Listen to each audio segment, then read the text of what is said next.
ሰላም ጤና ይስጥልኝ። ወደ ተከበራችሁ ቤተሰቦች እንዴት ናችሁ? ነው ያለው ይመስገን። የነሩታ ነገር እንግዲህ ዛሬም እንደቀጠለ ነው። ሩታና ሄርሜላ እንግዲህ አሁንም ፉክክር ላይ ነው ያሉት። ለማንኛውም አብርሽ ሄርሜላ መሆኑ የማይቀር ነው። ምክንያቱም እዚህ ጋር እንግዲህ እንደምታዩት ሩታ አለባበሷም ቆንጆ ነው፣ ሜካፓም ቆንጆ ነው። በቃ ፏ ምናምን ነገር ብላ ለመዝናናት ነበር የመጣችው። እንግዲህ ግን አልተሳካም ማለት ነው። አብርሽ እንትና ዳኒ እየተከታተሏት ስለሚገኙ ከሀገር ይወጣሉ ብለው ስለሚጠብቋቸው ያለችበት ቦታ መጥቷል ማለት ነው። እንግዲህ አብርሽ እንዴት ነው አላማረብኝም እንዴ ምናምን ብላ ተሽከርክራለች እና አምሮብሻል፣ በጣም ያማረብሽ ደግሞ በደንብ ሳምኩክ እንዴ ምናምን እንዴ ጨረሽው እኮ ከዚህ በላይ ምን ይሆን? እኔ እኮ ከንፈሩ ለምንድን ነው የቀላው እዚህ ጋር ምናምን እል ነበር። ለካ አንቺ ነሽ ያጋባሽበት። ለማንኛውም ሩታ መቼም ይሁን መቼም ማለት ነው አንቺ ነሽ አባወራ ወይስ አብርሽ? እኔ ሴትና ወንድ ሆነው ሲኖሩ ወይንም የሆነ መብታቸው እኩል የሆነ ነገር እንጂ አንድ ሰው እየተጎተተ አንድ ሰው እየጎተተ በዛ ላይ ደግሞ ሚስት እየጎተተች ባል እየተጎተተ ነው ሲኖሩ አይቻላቅም። ለማንኛውም በቃ እንደምንም ብለህ ማለት ነው አብርሽ እንግዲህ ያው ነፃ ሲወጣ ወደ ሄርሜላ ጋር ነው የሚሄደው። ይሄ ምንም 100% እርግጠኛ ነኝ እኔ ማለት ነው። እና እንግዲህ ያው እንትን ውስጥ መተው እየፈታ ሊሉ ምናምን ነገር ራቅ ብለው መተዋል። አገርም ለመውጣት ሲል አልተመቻቸውም፣ የትም ሲሄድ አልተመቻቸውም። እንግዲህ እንትኑን እየተከታተለ ነው። ጭንቀት ላይ ስለሆነ ዶክተሯ እንዳለችው ሰምታችኋል ምናምን ብላ ነበርና አዎ ሰምተናል። ከጭንቀት ምናምን ከጭቅጭቅ ምናምን አረፍ ይበል ተብሎ ነበር። ግን አሁንም እያረፈ አይደለም አብርሽ። ምክንያቱም አብርሽ አልዳነም። በቃ እውነተኛው ነገር ይሄ ነው። ትላንትና አይታችኋል አይደለ? አብርሽና እንትና ሄርሜላና ኤፍሬም እንደሚፈልጋት ማለት ነው። ትክክለኛ መንገድ እጠረጥር ነበር በፊትም የሆነ ነገር እንደሚበቀላት። ምክንያቱም ኤፍሬም ሲፈልጋት እሷ ለወንድምየው ነው እሺ ያለችው ማለት ነው። እሱ ደግሞ አምሮብሻል ብሏት ነበር። አይታችኋል አይደል? አምሮብሻል ሲላት ራሱ እንዳለ የሚያስታውቀው ዛሬ አየሽ እንዴ ታዲያ እንዳላማረብሽ ብሎ መለሰላት ማለት ነው። አያችሁ አነጋገሮቹን ራሱ ትኩረት ሰጣችሁ ስታዩት ሄርሜላን በጣም እንደጠመዳት ሲፈልጋት እንደሆነ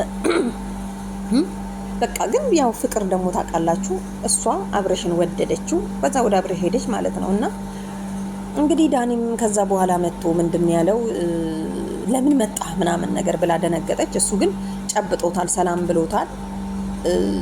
እና ለማንኛውም አብርሽ አሁንም አልዳነም፣ በትክክል አልዳነም። ገና በጣም ይቀረዋል ማለት ነው። ስለዚህ ልጁን ዝም ብለሽ አታንገላችሁ። አንዴ ወደዛ አንዴ ወደዛ እያረግሽ ማለት ነውና የሆነ ቦታ ወሰጂውና አስቀምጪውና ልጁ ይዳን ማለት ነው። አልዳነም። የሆነ ለሳምንት ምናምን ነገር ይሄ ልጅ መታከም አለበት። ገባሽ?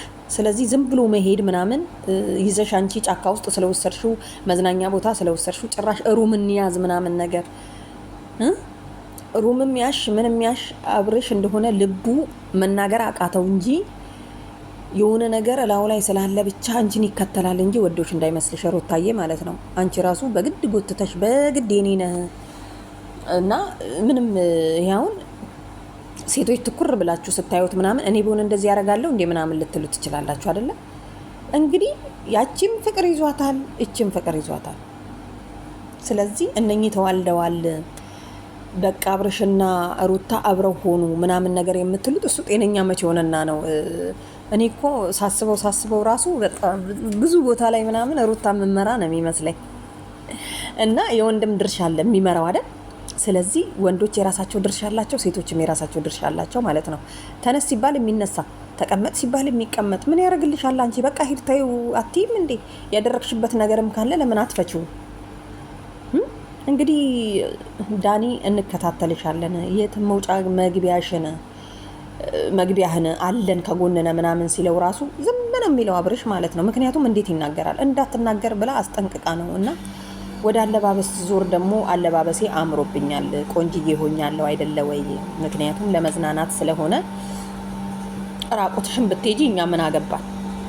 አይመለከተንም። አንቺ ከተመቸሽ ማለት ነው። አንድ ሰው በራሱ ሙድ የሚንቀሳቀስ ከሆነ በራሱ ነገር እንደፈለገ የሚሆን ከሆነ እሱን ምቾት ከሰጠው አይመለከተንም። አዎ ግን ለአብርሽ ምቾት የሚሰጠው ማታ ብለብሽ ነው እንጂ እንደዚህ አይነት ይሄ እኮ የሰው አይነ ራሱ ጥሩ አይደለም። ለማንኛውም ህፃኑን ያሳዘነኝ ልውልዬ እንግዲህ ፈጣሪ ያሳድግህና አንተ ወደፊት ታያለህ ማለት ነው። እና ቤተሰብ ማለት ነው። ለማንኛውም ያው ሄርሜላና አብርሽ አንድ ላይ መሆናቸው አይቀርም። አብርሽ ታሟል፣ ሲድን ይመለሳል ማለት ነው። እና አንገላታሹ እኮ አንዴ ልክ እኮ እንደመጣ ስማ ልትገለው ማለት ነው። ልጁ አለፍቃዱ ከመደፈር አይተናነስም። አብርሽ አሁን እያደረገ ያዝ ሲባል ይይዛል፣ ቁጭ በል ሲባል ይቀመጣል፣ ሰው ሲያወራ ይርቃል ምናምን፣ ጭንቀት አይችልም። ስለዚህ ቤተሰብ ማለት ነው ለሩታ አግዛችሁ ዝም ብላችሁ እንትን የምትሉ ሰዎች በትክክለኛ መንገድ መፍረድ ያለባችሁን ነገር አብርሽ እንደ ወንድ አባወራ ሆኖ መምራት እስከሚችል ድረስ መታከም አለበት በሚለው ውሰዱት ማለት ነው። እና እንግዲህ ቡዜ ያው ተታላለች።